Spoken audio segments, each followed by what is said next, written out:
Hello to all my geometry friends. Today we will look at the law of sines. So let's start right away. The law of sines will allow us to solve for the length of the side of any triangle if we already know at least one side and the measure of its opposite angle. Given that information, we can use the law of sines to solve for another side if we know the measure of that side's opposite angle, or we can solve for another angle if we know the measure of its opposite side. Take a look at triangle ABC.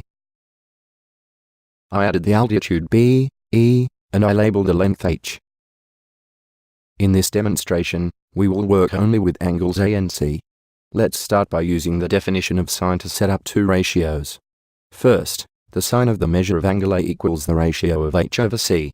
And second, the sine of the measure of angle C equals the ratio of H over A. The plan is to solve both equations for H and then set them equal to each other. So we multiply both sides of the equation on the left by C and we multiply both sides of the equation on the right by A. Then, we simplify the right side of both equations.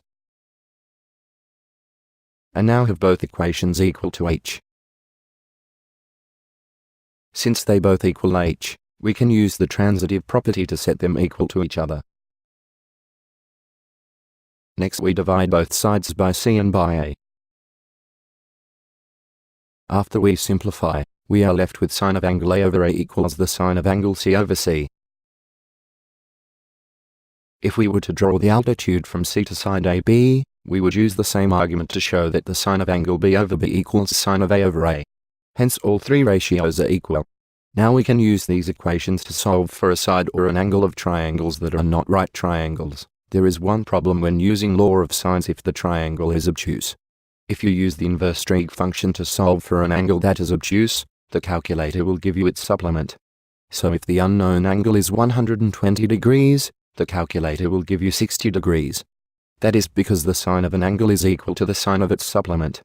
To resolve this, the calculator gives the acute angle.